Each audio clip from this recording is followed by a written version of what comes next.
This season, I love this season because, the temperatures are changing, the decorations are going up, the calorie intake is going to skyrocket. I love this season because it's kind of labeled as the most wonderful time of the year. If you listen to songs and watch commercials, there's just something magical about this season. And it's kind of told to us that it's full of peace and joy and memories and laughter. And I'm going like, do y'all have kids? Because I don't know if this season is really marked like that. It's more, the season for many of us is marked by extra workloads and time crunch to get ready for the end of the year. And we have to work twice as much so that we can be off for Christmas. And it's stressful and there's debt and credit cards and all this stuff that happens. And it's really not the most magical time of the year. For many of us, it's the most stressful time of the year. And it's hard and it's difficult and you have to be with your family all the time. And you all know that weird uncle that you try to avoid every other day of the year, but you get trapped with that man for hours. It's painful. And this season, again, it's pitched as this magical time, but for many of us, it's a really just stressful time. And it's for that reason we're starting a new series called Hollow Days, because for many of us, this season is not fulfilling and fun and enjoyable. It's really stressful and, for honest, just kind of hollow. It's lacking meaning.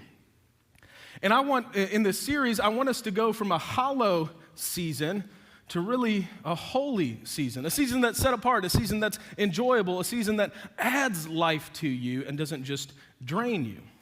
And so in this series, we're going to talk about that. How does this season not just be another stressful season so we can make a bunch of New Year's resolutions and hopefully change next year?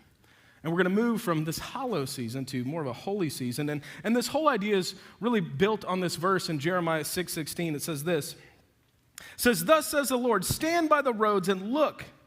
They're at a cross. So it says, "And ask for the ancient paths, where the good way is, and walk in it, and you'll find rest for your soul." But they said, yeah, we're not going to do that. And see, the ancient paths that the writer is referring to is not the good old days that our parents grew up in. It's not even the good old days that the disciples grew up in. He's really referring all the way back to the beginning, which is God. Because if we want to have a holy season and a helpful season, we have to go all the way back to the beginning with a holy God.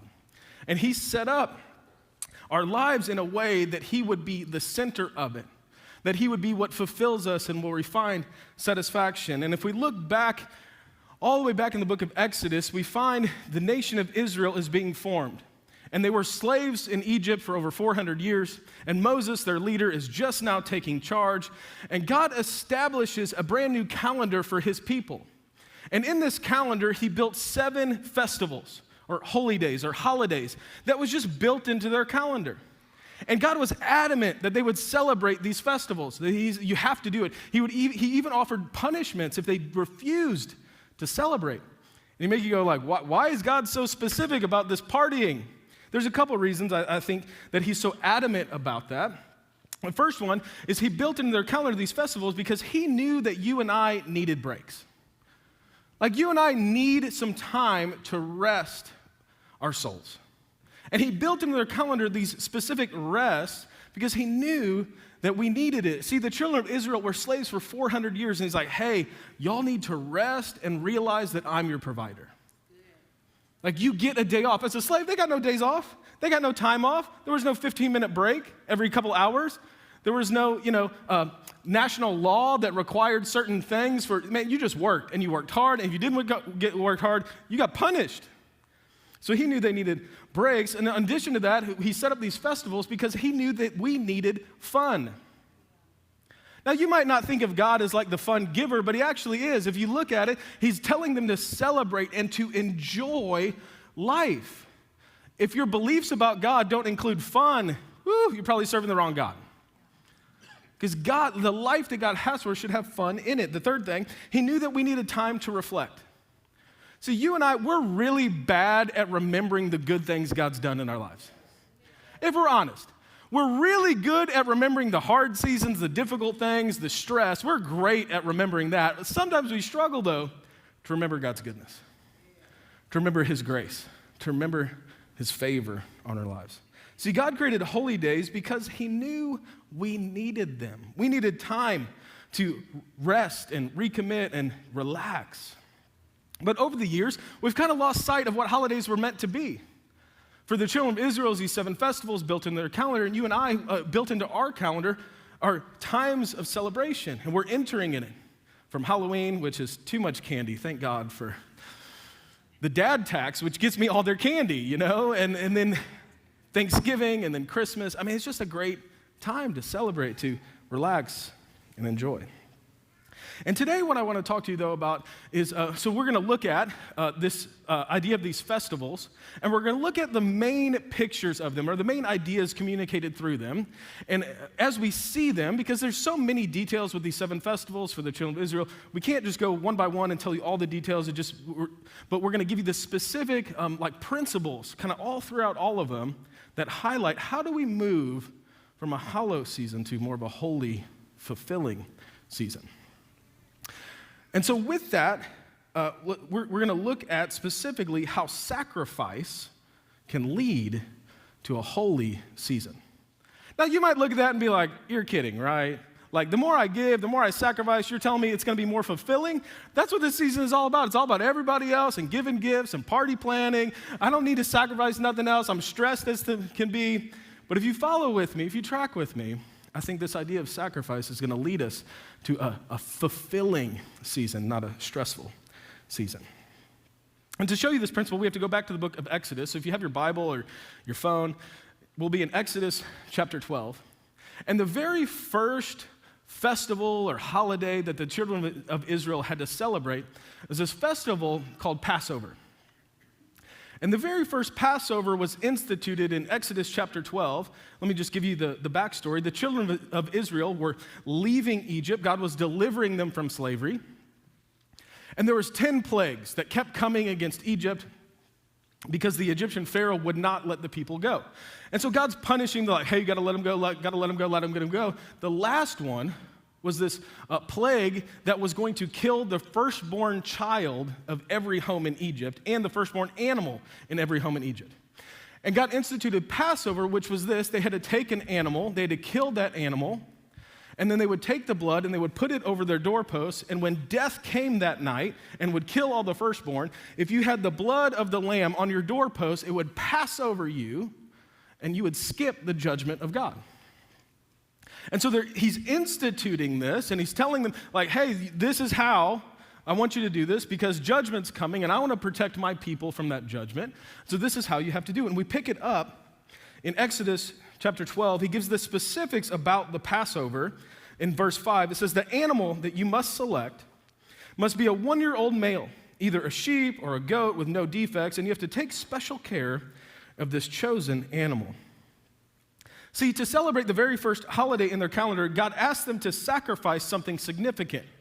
See, something precious had to be given if they were going to move into a significant season and not just a hollow season. And my point with that is, if we're going to move into that, we have to give what's valuable, not what's convenient. We have to give what's valuable, not what's convenient. And see, they had to, specifically, there were some specifics about that. They had to do a 1-year-old male lamb, had to have no spots, no blemishes. And see, for them, it was costly. So sometimes with Bible stories, we lose the nuance of it because it's like, who's got some goats? I offended all the goat, owners in the room. Like, there's like 3 of you that you might have a goat. You got a farm, like, most of us can't relate to that. But for them, this was something precious, this was something costly, this was something important. Not only that, it was their best. And they had to give their best, and think of their mindset. I'm sure they didn't want to give their best. Why? Because their best could be used for breeding, which would set them up for long-term success. And God's like, no, I want the best. Notice they did not give like the one with 2 legs and 1 eye, and it's like limping, all the way to them. They gave their best. Not what was broken. See, it wasn't like Passover was coming and they're like, hey, babe, let's empty the closet and let's sacrifice all the junk that we don't want and make a Goodwill run. You got someone to take your junk that you didn't have to do anything with. You didn't have to sell it. That's not what they did. It wasn't a Goodwill run. It was their best. And they had to give it what was valuable, not what was convenient. And I think, to be honest with us, I think some of the reason we struggle to give our best to God and to others is because our identity many times is wrapped up in what we have. That our identity is wrapped up in our possessions. And if you reserve what is best for you first, that makes sense. It makes sense that you give yourself what's best, you prioritize yourself. That makes sense. But you can't live a significant life if you're always getting what's best for yourself. If you're always number one, your schedule is what's most important. Your money is what's most important. Your gifts for yourself is what's most important. If you are number one in your life, that makes sense, but you're choosing a life without significance.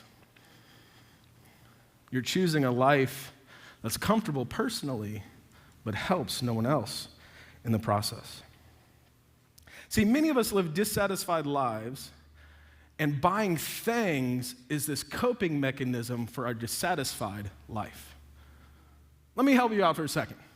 The reason you have to buy that new thing to show all your friends is not because you just need that new thing and want that new thing and deserve that new thing. You need their approval of you. That's why you care so much about it. And what's tricky and what highlights in this season is that if you go from new thing to new thing because you're inwardly dissatisfied and you're coping with your frustration in life with, well, I deserve this because I earned this. I just need something. I need some me time and some me gifts and some me things. If it's all about you, what you'll find in buying those things and doing those things, it just leaves you doing it again. Buying it again. That's why you have 14 of the same thing. That's why you have to buy another dress, and you haven't worn the last 4 you bought. That's why you have to buy the latest gadget, because you can tell someone about the new thing. That's why you have to go from a 65-inch TV to a 75-inch TV. That's why in a couple days on Good Friday, you're going to sit in line to get some off-brand TV that nobody wants. It's going to break in a few days anyway. To make yourself, look at my big old TV that works sometimes because it's this off-brand from China. And it's like, come on. Like, no one ever heard about that brand. And like, anyway, I'm moving on. See, our holidays, for many of us, just amplify the dysfunction that we're looking at things to fill our soul. See, that's why many of us, like, we'll go on a vacation or a trip with the family, and we enjoy that, but we care just as much about enjoying that vacation as we do about posting about it, because I want you to like how much I spent on my vacation just as much as I want to enjoy the vacation. Because I got to brag about, like, look, we did this, and we did this, and we did this. What if you went on vacation and didn't tell everybody about it?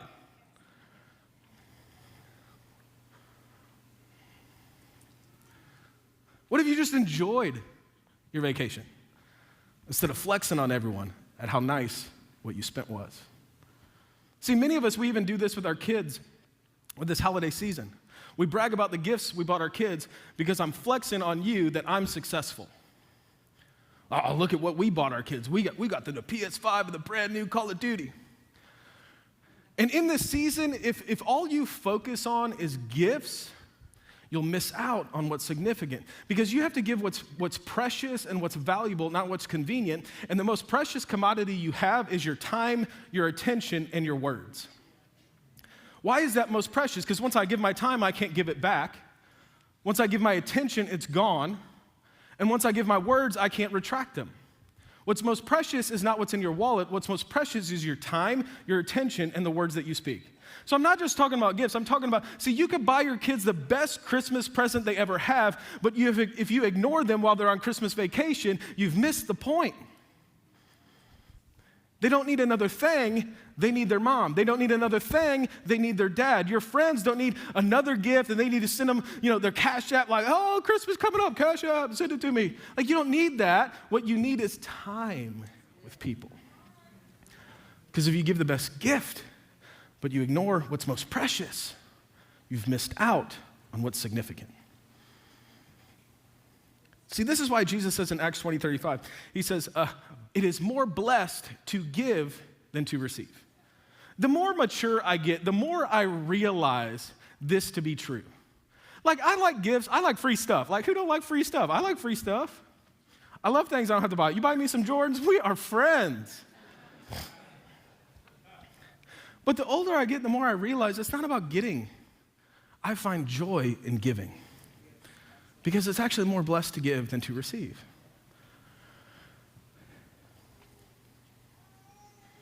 See, the second thing we notice in this Passover, though, is they had to kill the lamb, and with that, something costly had to die.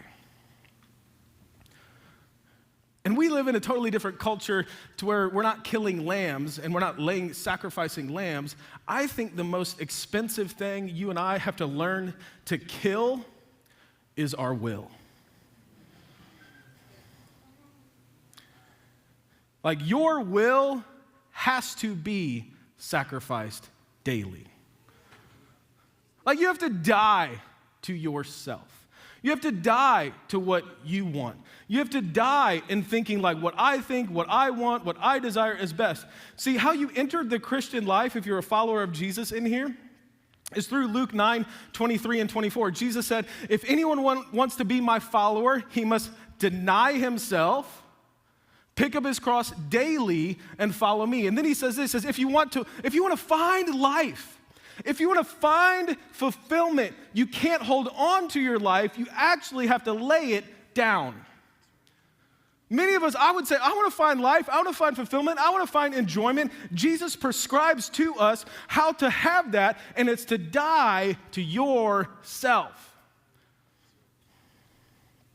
You have to lay down your will.